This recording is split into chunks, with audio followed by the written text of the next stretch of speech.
Hey you guys, welcome back to my kitchen.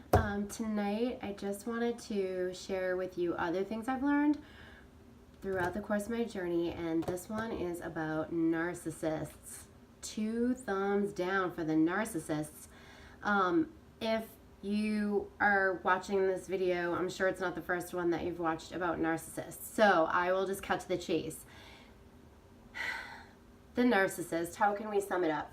Well, they're really good at gaslighting, manipulating, lying, cheating, and my personal favorite, when they try to make you act insane so that they can turn around and say that person's crazy and insane, right? So things they're not good at: love, relationships, communication of any fucking normal kind whatsoever.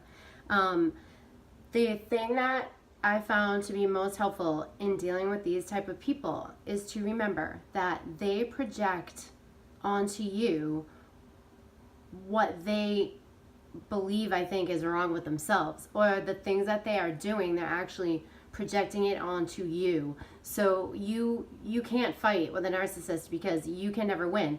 The reality doesn't even make sense anyway. So therefore, why fight? I know a lot of us feel like we want to, get our point across and tell you that person how they were wrong or they misconstrued what you said. And you know what? At the end of the day, you guys, they're not misconstruing it. They're twisting the words to suit them so that they can inflict some kind of damage on you again that wasn't your fault. So keep in mind, because I've tried to fight with lots of them, and you cannot fucking win. Trust me, you can't. And I could fight. I could go for days. Like, I literally, like, people who know me, and it probably drives everyone crazy, but, like, whatever. I used to, like, really put up a fight. I'm not doing that anymore. But you cannot win with a fucking good narcissist, and they're good at what they do. So the other thing to remember when you're dealing with these type of people is that it's pretty much their goal to create a barrier between you and reality, and in most cases, you and everyone you know, I don't know, the fucking world, if they had it their way, because that way you couldn't stay informed and have lifelines and go on with life. And also, they probably fucking know what they do when they're alone, and that terrifies them because they're so afraid you're going to be doing it to them. You're not, and that's the whole thing, but again, you can't reason with them. Another thing I found really interesting was when I was kind of looking up into the whole, finding out like about people who manipulate and lie and do these crazy things that, the sad part is they don't even need to probably do it. I mean, I feel like, and I'm not giving any, love out to the narcissistic crowd. I'm just saying that I think these people, if they were in their right mind, could be lovable on their own without having to try to trick and manipulate people into it. And it just is fucked. It makes no fucking sense, but it's not supposed to, because it doesn't make sense.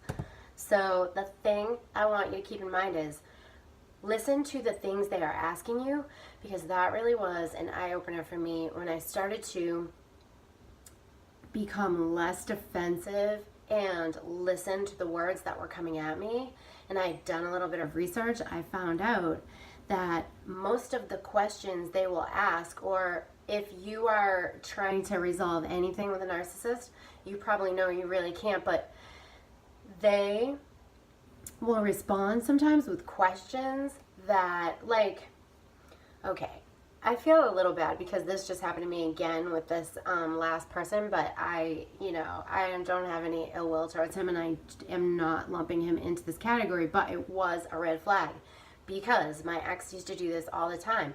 When I would try to make the break and say, I'm going to stand on my own 2 feet and I'm going to move on with my life because I know it's the best thing for me, the response back would be like, are you sure this is what you really want? And the thing is,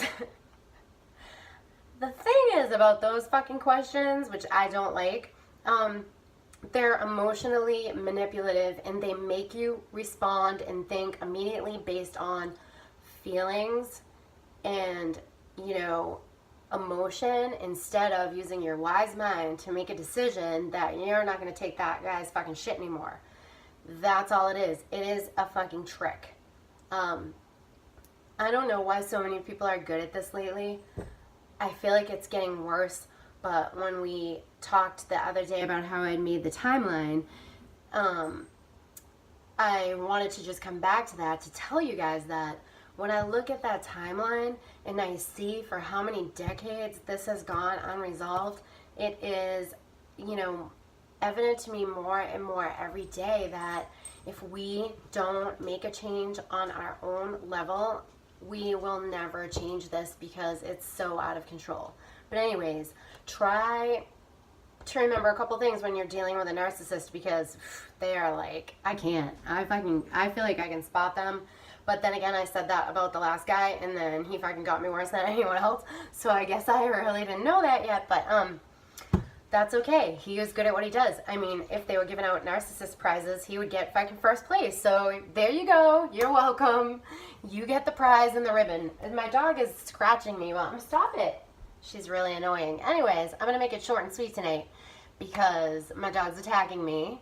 And there's just a couple of things that came to mind that I thought could be helpful to you. And really the only reason why I am sharing all these things is because I really feel like they could help other people in similar situations. And if you just have the tiniest bit of knowledge to start picking up the signs, you too can make the changes. So the theory that I'm kind of going on here, you guys, in case you haven't picked up what I've been dropping down, is that if we can't get the changes we need in police departments, courthouses, DAs, on and on and on, and I will get to that whole fucking crazy story another time, or you can just go follow my Twitter feed because it's all there. The thing is, we are not making changes that way. It's not working. And if we want to battle people like this who prey on emotions and prey on people's kindness, and I remember saying since I was a kid, people often mistake my kindness as a weakness. It's not. I'm just a fucking good person. You could try to be one, and then maybe the world would be a better place. But from what I see, there is just a high level rise of this type of behavior all the way up to the fucking Supreme Court, GOP. I can't. Anyway, I'm not going to give myself a headache over it.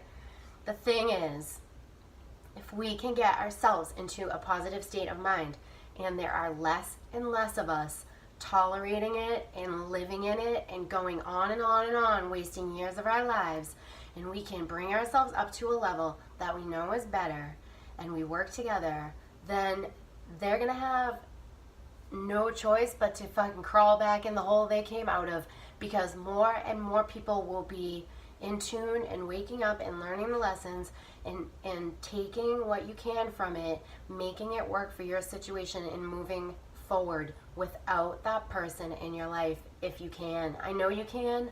I know it's scary, but I know you guys can do it. And I feel like if we are all supporting each other kind of in more of a way than just hashtags, and actually reaching out to each other and talking about these things that have happened to us, that's the only way that everyone else is going to learn it and hear it. And we can make the change by not allowing this behavior in our society anymore. I'm a firm believer that there should be a registry. I mean, there's a registry for sex offenders. There should be a registry, people, for those of us in the society who feel like they get to beat on people, emotionally manipulate, fucking create mentalness inside someone. And I say, I don't know what the fuck they were thinking over there in that court by telling me, because that guy never hit me, that the rest of the shit he did, which was 100% stalking, bullshit, using police equipment to run plates and Cory check people at my house, and and threatening me with bodily harm and breaking in and all sorts of craziness. The thing about really good narcissists like this guy is that they can do these things to you in a way that you don't even realize it at first. Like, he would say things and I would be like, what the fuck? But I didn't say it out loud because I was like, oh, I don't want to take it the wrong way. But it gave me pause every time. And then when it came to the point where I knew I needed to go and make a report about it, I realized why he had done all those things and said all those things to me was to make me afraid to go get help. I mean, this guy, like, he told me that he basically, like, took my intimate photos and, like, gave them around to the police department. So now, what the fuck? I'm going to go down there and say I need protection from this person, but I have to walk in there already behind the fucking 8 ball because he's done so much damage. I don't know what's true and what's not. Do you think I want to walk in there and think that all these guys have seen me, you know, naked? Not really. Why would I fucking go down there? I don't know why none of them take this seriously. I wish that they would also use a different point, different perspective when they're investigating things, which really, they didn't fucking do anything. Let's face it, they didn't. They just got rid of me and they left me out to dry. They gave all my statements to the fucking crazy person and then just set him free. So there was no accountability except for that he had to resign. Big fucking deal. Okay, I just don't know why. Let me just vent for a second. Stay with me. If in any other profession you have broken state and federal fucking laws, you get to just quit your job and then get away with it, because that's what happens when you're a cop. Apparently, we have learned nothing from the fucking Roman Catholic Church, and when we take an abuser and we just move him on over to another place so we don't have to deal with him anymore, you're only making someone else a victim. I can't say it too many times because it's so important to me to get this message out there. We have to learn how to deal with it, and then we have to learn how to hold them accountable in the appropriate way. Okay, I don't know what my dog's doing, so I'm going to leave it right there for tonight. A few of my thoughts on that. Hope you guys are safe. Love you. See you soon. Bye.